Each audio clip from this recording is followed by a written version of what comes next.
Big thank, big success. Yun po yung mga karamihan na palaging pinapaliwanag ng mga entrepreneur, no? Kagaya ng mga baguhan lang sa pagninegosyo. Pero bago sa lahat din, kumustahin ko ang lahat ng mga OFW kung saan sulok man kayo ngayon o ron. Sana'y nasa mabuti po tayong kalagayan at malayos sa kapahamakan. At sa lahat po ng ah, nagmahal sa ating channel, TV Bossly Vlogs at sa ating FB Peds, no? Pakipalo na lang ang Aga TV Vlogs, no? Ayan, so ang sinasabi po namin na lawakan mo ang iyong pangarap dahil dun po yung kung hindi po siya maging matupad, at least malawak pa rin yung natutupad, di ba?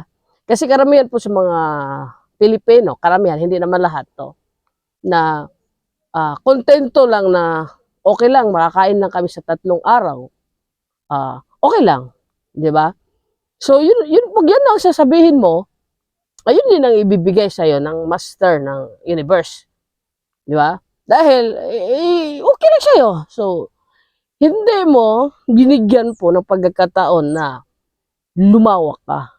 Na, dahil naging kontento ka sa ganon na sistema na magtrabaho, makakain, mabuhay,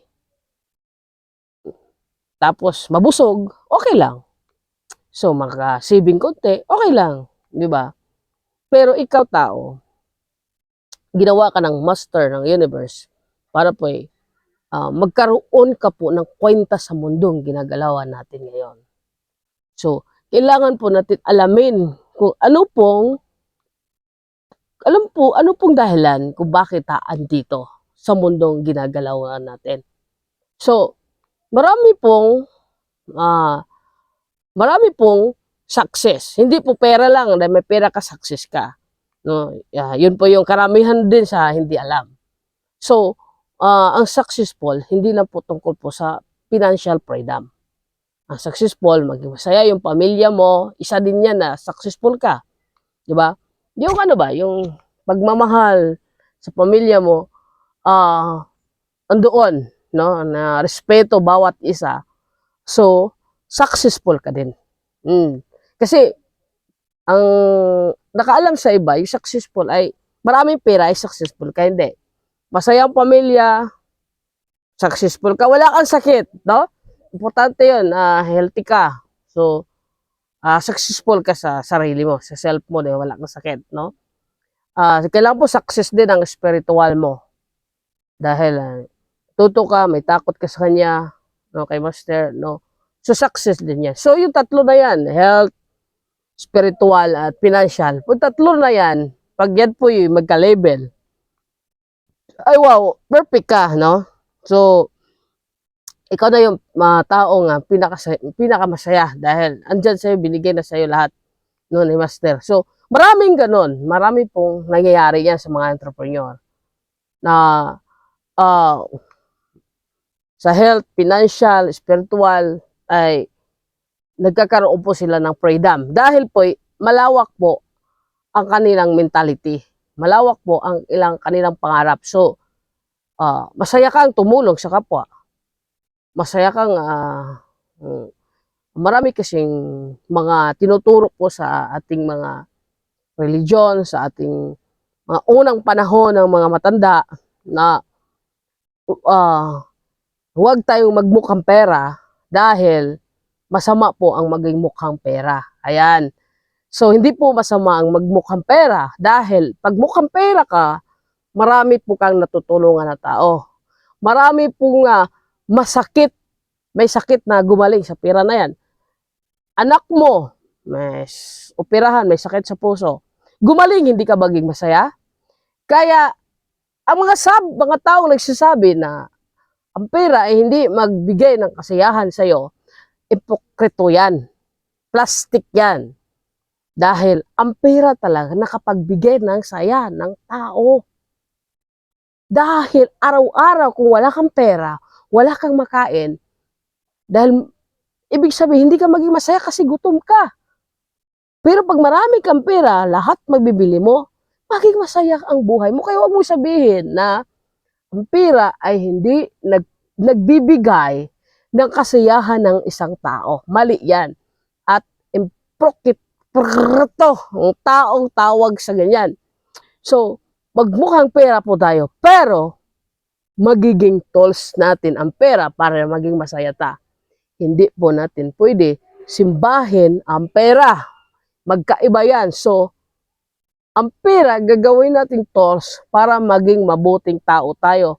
Marami po tayong matulungan, makakain sa tama yung ating mga pamilya, gumagaling sa sakit ang ating pamilya, tayo, wala tayong sakit, kung may sakit tayo, mapagamot agad natin. Dahil ngayon, dito sa Pilipinas, napakahirap dito, pag wala kang pera, hindi ka po gagamutin sa ospital.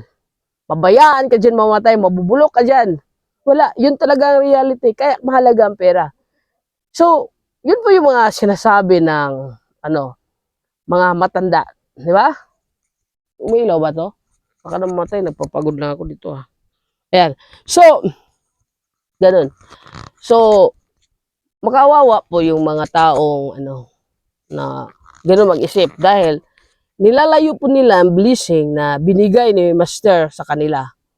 Dahil, imbes ang blessing ay mupuko sa kanila, malalaglag, lumalayo ito dahil inaayawan sa tao eh.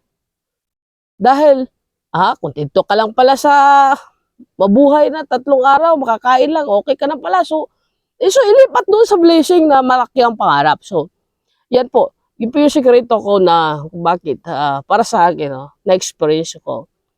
Dahil sa sobrang lakas ng pangarap ko, napakalaki ng pangarap ko, huwag po kayong maniwala na sobrang lakas ng pangarap ay malagapak sakit. Mali yun. Dapat maging malawak ang pangarap mo, maging mataas ang pangarap mo. Dahil kung malagapak ka man, andyan ka pa rin sa gitna ng mga pangarap mo. Di ba?